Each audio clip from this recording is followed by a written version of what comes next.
The Great Pumpkin, Charlie Brown by Charles M. Schulz.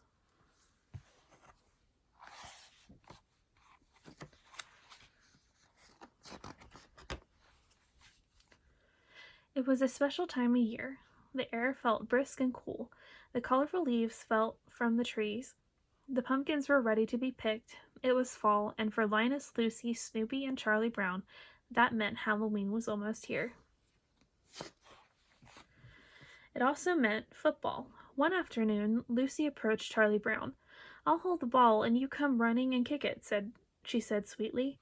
But Charlie Brown shook his head. He knew what Lucy was up to. "You just want me to come running up to kick that ball so you can just pull it away and see me land flat on my back." "This time you can trust me," said Lucy. She held out a piece of paper. "See, here's a signed document testifying that I promise not to pull it away." He felt excited. This year he was finally going to kick that ball. Charlie Brown got a running start, but as usual, Lucy pulled the ball away as he got close. "Ah!" cried Charlie Brown as he flew into the air. "Peculiar thing about this document," said Lucy. "It was never notarized." Meanwhile, Linus was busy with his own fall tradition. He was writing his annual letter to the Great Pumpkin. "Dear Great Pumpkin," Linus began, "I am looking forward to your arrival on Halloween night. I hope you will bring me lots of presents." Charlie Brown was curious. "Who are you writing to?" he said. Linus smiled, and then he explained. "This is the time of year to write to the Great Pumpkin. On Halloween night, the Great Pumpkin rises out of the pumpkin patch and flies through the air with a bag full of toys for all the children." Charlie Brown just shook his head as he walked away. Even Snoopy laughed as he walked by. Linus kept on writing. Soon his sister Lucy came by. "Not again," Lucy complained over his shoulder. "Writing a letter to a pumpkin? You make me the laughing stock of the neighborhood." But Linus still wrote. "Everyone tells me you are fake, but I believe in you." A little while later, Sally walked over. She wanted to know what Linus was doing. Linus told her all about the Great Pumpkin. "Would you like to sit with me in the pumpkin patch on Halloween night and wait for the Great Pumpkin?" "I'd love to, Linus," said Sally. Finally, Linus was finished writing his letter. "And how do you think you're going to mail that letter?" Lucy asked. "You can't possibly reach the mailbox, and I'm not going to help you." But Linus had an idea. He used his blanket like a lasso to open the mailbox. Then he tossed the letter in. Nothing could stop him from sending his letter to the Great Pumpkin. As Linus went proudly back inside, Charlie Brown came running up to Lucy. "I got an invitation to a Halloween party," Charlie Brown told her. He did a happy dance. "It's the first time I've ever been invited to a party." Lucy frowned. "If you got an invitation, it was a mistake. There were 2 lists, one to invite and one not to invite. You must have been put on the wrong list." But Charlie Brown didn't care what Lucy said. He had his invitation and he was going to that Halloween party. Soon it was Halloween night. The kids all changed into their costumes for trick-or-treating. Lucy was a witch. Sally was a ghost. She was afraid of her own costume. Charlie Brown was also a ghost, but he had a little trouble with the scissors. Pigpen was a ghost, a very dirty one. Even Snoopy had dressed up. He was the World War I flying ace. "Now I've heard everything," exclaimed Lucy.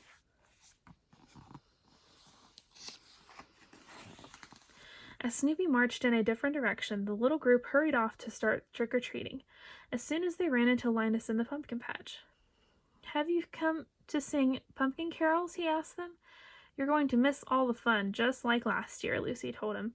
But Linus didn't care. He knew the Great Pumpkin was on his way to the pumpkin patch.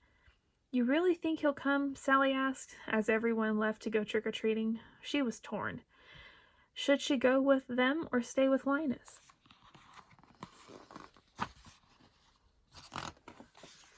Sally decided to stay. "I'm glad," said Linus. "You'll see the Great Pumpkin with your own eyes. Each year the Great Pumpkin rises out of the pumpkin patch that he thinks is the most sincere. He's got to pick this one. I don't see how a pumpkin patch could be more sincere than this one."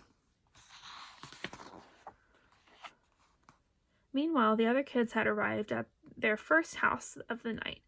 "Trick or treats!" they cried. One by one, candy was thrown into their bags.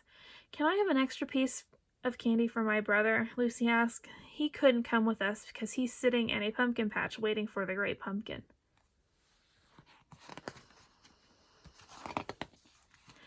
The kids compared what they got. "I got 5 pieces of candy," said Lucy. "I got a chocolate bar," said Violet. "I got a quarter," said Schroeder. "I got a rock," said Charlie Brown. Soon everyone's bags were filled with candy, except Charlie Brown's. His bag was filled with rocks, but he didn't let that get him down. It was time to go to the Halloween party. On the way, Violet wondered where Snoopy, the World War flying ace, had gone. "He's probably getting ready to take off on the next dawn patrol," answered Charlie Brown. Soon the group passed by the pumpkin patch. "Has the great pumpkin been by?" taunted Violet. "You think you're so smart," Sally called as the laughing group continued along. "He'll be here, you can bet on that."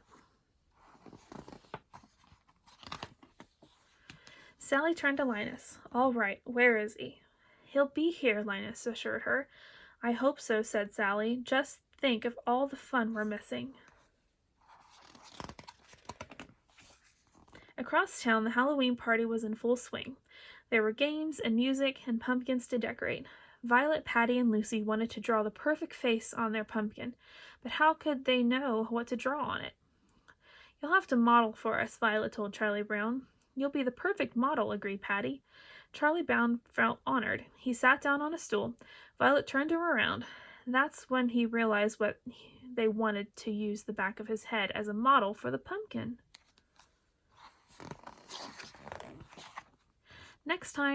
Next it was time to bob for apples.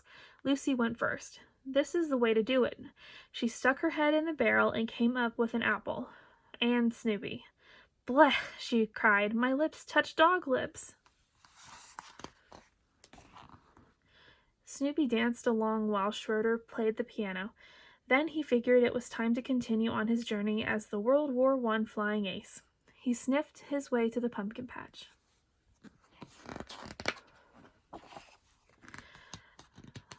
Sally was just about fed up. "Where was the great pumpkin?" Linus tried to reassure her. "Just think, Sally. When the great pumpkin rises out of the pumpkin patch, we'll be here to see him." All of a sudden, Linus heard a noise. "What's that?" he asked. He watched as a dark figure appeared in the pumpkin patch. "There he is! It's the great pumpkin!" Linus shouted. He was so excited that he fainted. When Linus awoke, Sally was waiting for him. "What happened?" Linus asked. "What did the great pumpkin leave us? Did he leave us any toys?" Sally couldn't continue her frustration any longer. "I was robbed!" she shouted. "I spent the whole night waiting for the great pumpkin when I could have been out for tricks or treats. Halloween is over and I missed it." She pointed at Linus. "You kept me up all night waiting for the great pumpkin, and all that came was a beagle." As Sally left, Linus called after her. "It won't be long now," he said. "If the great pumpkin comes, I'll still put a good word in for you." Linus gasped. He said, "If." Was he starting to doubt the great pumpkin, too? The hours ticked by. After a while, Linus fell asleep. He was shivering under his blanket when Lucy came out to get him in the very early hours of the morning and tuck him into bed. Later that day, Charlie Brown and Linus met up. "Well, another Halloween has come and gone," said Charlie Brown. "I don't understand it. I went trick-or-treating and all I got was a bag full of rocks." Charlie Brown looked at his friend. "I suppose you spent all night in the pumpkin patch and the great pumpkin never showed up." "Nope," said Linus. "Don't take it too hard, Linus," Charlie Brown said. "I've done a lot of stupid things in my life, too." Linus furrowed his brows. "Stupid? What do you mean, stupid? Just wait till next year, Charlie Brown. You'll see. Next year I find a great pumpkin patch that is really sincere. I'll sit in that pumpkin patch until the great pumpkin appears." The end.